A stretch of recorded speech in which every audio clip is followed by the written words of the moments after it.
Ok,ឥឡូវមកប្រាប់ពីរបៀបប្រើប្រាស់នៃ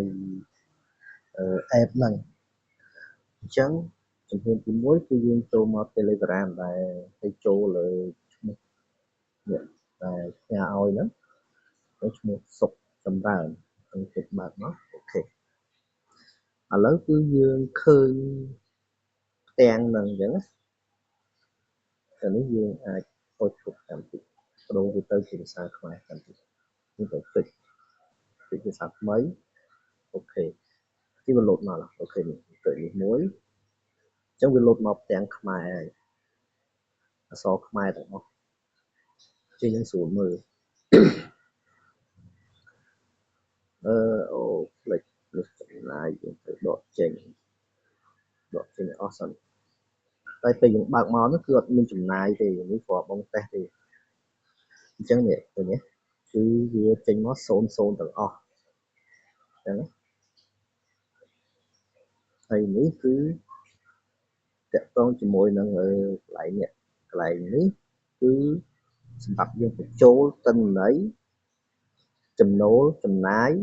ហើយនឹងវិក្កយបត្រអញ្ចឹងយើងត្រូវទីមួយគឺយើងត្រូវដឹងពីកន្លែងនេះមុខងារនេះមួយនេះគឺសម្រាប់គេដាក់មកបញ្ចូលទិន្នន័យទឹកភ្លើងហើយនឹងបន្ទប់ជួលហ្នឹងណាគឺយើងសម្រាប់បញ្ចូលទិន្នន័យហើយនេះកត់ត្រាការចំណាយអញ្ចឹងគឺយើងចំណាយលើអីឧទាហរណ៍ថាលើការបង់ភ្លើងទៅខាងdiesel ទៅខាងរដ្ឋហ្នឹងមួយខែយើងចំណាយភ្លើងអស់ប្រហែលទឹកប្រហែលថ្លៃសម្រាមប្រហែលហើយថ្លៃតសយោថ្មីឬក៏អីចឹងទៅហ្នឹងណា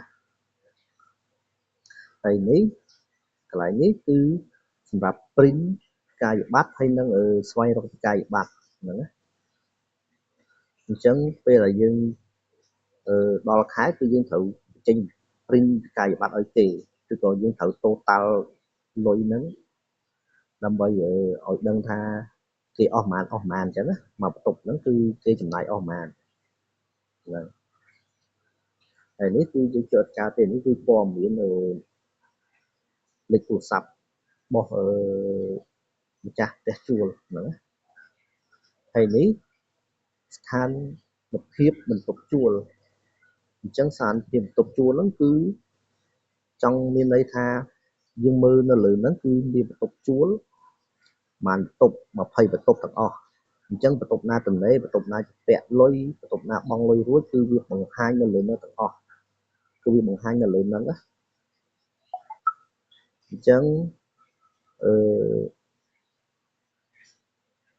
យើងត្រូវមើលដែរមើលនេះពេលដែលបន្ទប់ហ្នឹងវាលោតពណ៌ផេះនេះគឺបញ្ជាក់ថាបន្ទប់ទំនេរហើយបើសិនជាលោតពណ៌នេះគឺបន្ទប់ហ្នឹងគឺជាពាក់លុយអត់ទាន់បង់លុយរួចហើយបើសិនលោតពណ៌នេះគឺយើងបង់លុយគាត់ម្ចាស់បន្ទប់ជួលហ្នឹងម្ចាស់បន្ទប់ហ្នឹងគឺគាត់បង់លុយហើយហើយអានេះគឺយើងអាចចុចបានA1 A01 A02អីហ្នឹងគឺយើងអាចចុចលើហ្នឹងបានដើម្បីបង្ហាញទិន្នន័យបង្ហាញអីទៅឲ្យយើងដឹងហើយនេះគឺទំព័រដើមគឺលោតមកគឺទាំងមុខហ្នឹងហ្មងហើយបើកន្លែងនេះសម្រាប់យើងបញ្ចូលទិន្នន័យគឺអាហ្នឹងគឺដូចជាអានេះដែរដូចអាហ្នឹងដែរហើយនេះការចំណាយអញ្ចឹងដូចជាអានេះដែរ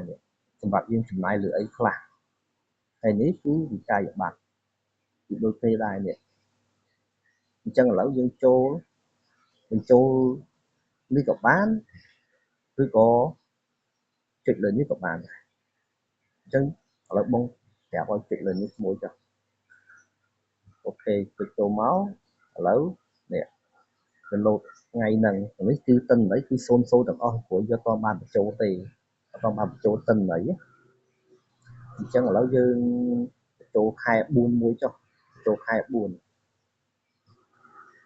យើងបញ្ចូលខែ4អញ្ចឹងចុចមកនេះមកអូខេនេះ April ខែ4 ចឹងពីថ្ងៃមួយមកពួកយើងទូទាត់គឺរៀងរាល់ដើមខែយើងអត់ទឹកអត់អីហ្នឹងអញ្ចឹងនេះអូខេឥឡូវយើង set អីហ្នឹងសិនតែហើយតបមកយើងនេះកន្លែងនេះជ្រើសរើសបន្ទប់អញ្ចឹងបន្ទប់លេខម៉ានគេហៅថាបន្ទប់លេខ1ចុះបន្ទប់01អានេះគឺឈ្មោះអតិថិជនដែលគាត់នៅអញ្ចឹងយើងវាយមកឈ្មោះអីផាអញ្ចឹងទៅហើយលេខទូរស័ព្ទ012 333 444អូខេយើងจะវាយចោលទៅណាអានេះតុបអានេះក៏យើងវាយបានដែរយើងកត់កុងទ័រមកឥឡូវឧទាហរណ៍ថាឥឡូវយើងមិនបាច់ចាំវាយកុងទ័រទេយើងវាយអាលេខថ្មីហ្មងទៅលេខថ្មីនេះគឺកុងទ័រគេប្រើខែសម្រាប់ខែ3យើងវាយមកខែ3គេប្រើអស់ប៉ុន្មាន30គីបចុះអញ្ចឹងអានេះគឺគេគិតតម្លៃទឹករបស់យើងគឺគិតឲ្យភ្ញៀវបន្ទប់ជួលយើងហ្នឹងប៉ុន្មានគីបប៉ុន្មានបើថាមកគីប2000យើងវាយ2000ហ្នឹងទៅបើថា1500យើងវាយ1500មកយើងអាចលុបបានឥឡូវគេហៅថា1500ចុះមកគីប1500អូខេអញ្ចឹងហើយអានេះកុងទ័រភ្លើងចាស់អញ្ចឹងយើងវាយ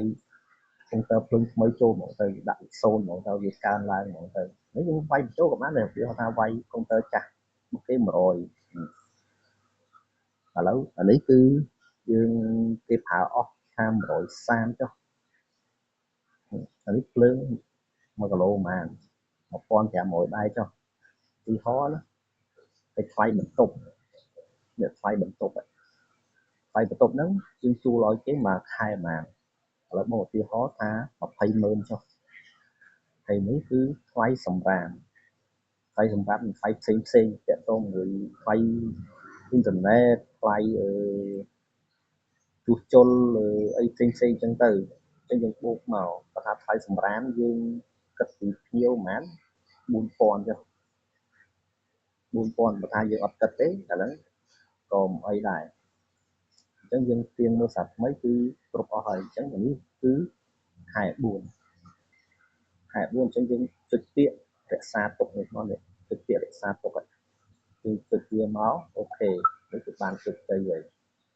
យើងចុចអូខេគឺវាលោតនៅក្រោមនេះអញ្ចឹងវាលោតស្ថានភាពគឺជំពាក់អញ្ចឹងយើងត្រូវចូលនៅក្នុងកាយប័ត្រចូលនៅក្នុងកាយប័ត្រយើងចុចពាក្យលើនឹងមកដាក់វាយ0បើតែលេខ0វាចេញហើយនេះខែ4អញ្ចឹងយើងចុចចូលលើខែ4ហ្នឹងinvoiceខែ4ហ្នឹងអញ្ចឹងយើងមើល invoice នេះស្ថានភាពមិនទាន់ pay អញ្ចឹងដើម្បីយើងបញ្ជាក់ថាគេទូទាត់រួចអញ្ចឹងយើងត្រូវចុចលើនេះពេលដែលគេបង់លុយរួចអញ្ចឹងយើងចុចលើហ្នឹងមកអូខេអញ្ចឹងគឺយើងគឺគាត់បានបង់រួចហើយអញ្ចឹងចុចអូខេមកនេះពេលនេះវាចេញនេះរូបពណ៌នេះវិញអញ្ចឹងយើងចូលមើលអញ្ចឹងយើងចុចទំព័រដើមមកវិញមកនេះទំព័រដើមចុចលើទំព័រដើមចេញនេះបង់លុយរួចអញ្ចឹងនេះគឺដូចគ្នាចឹងឥឡូវយើង add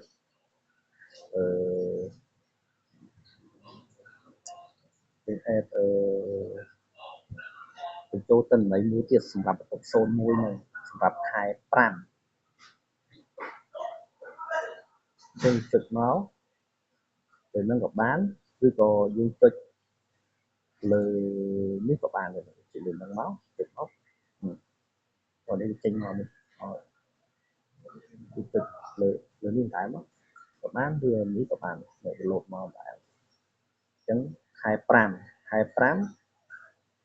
គេប្រើអស់ប៉ុន្មាននេះខែ5ថ្ងៃ1ខែមេខ្ញុំចុចមកនេះឃើញទេថ្ងៃ1ខែ5អញ្ចឹងយើងជ្រើសរើសបន្ទប់ ប់លេខម៉ានលេខ1អូខេឈ្មោះប៉ាដែលឈ្មោះប៉ាដែលឬលេខទូរស័ព្ទគឺដែលនេះកុងទ័រតែយើងវាយអាឡៃថ្មីនេះគឺ30ឥឡូវវាលោតមកឡៃកុងទ័រចាស់នេះវិញអញ្ចឹងមានន័យថាពេលដែលយើងចូលខែចាស់តែបញ្ចូលខែ4ថ្មីអញ្ចឹងវាលោតមកដល់ពេលសម្រាប់ខែ5គឺវាលោតមកឡៃកុងទ័រចាស់វិញអញ្ចឹងយើងស្រួលទេឥឡូវឧទាហរណ៍ថាខែ5គាត់ប្រើអស់ប្រមាណគាត់ប្រើអស់ថា80អញ្ចឹងចាស់ខែ5 80ហើយតម្លៃអីគឺនៅដដែលតម្លៃគឺនៅដដែលអញ្ចឹងយើងវាយកុងទ័រភ្លើងវិញកុងទ័រចាស់នេះយើងមិនបាច់ប៉ះពាល់ទេយើងកែតាមនេះបានយើងលុបចេញវាយថា150ចុះអញ្ចឹងនេះសេវាអីគឺនៅដដែលទាំងអស់អញ្ចឹងយើងតបមកយើងជួយ sale ហើយគឺបានជោគជ័យហើយអញ្ចឹងគឺអូខេមួយមកនេះអានេះគឺខែ4គេបង់លុយហើយខែ5គេអត់ទាន់បង់លុយហើយអញ្ចឹងយើងចូលទៅក្នុង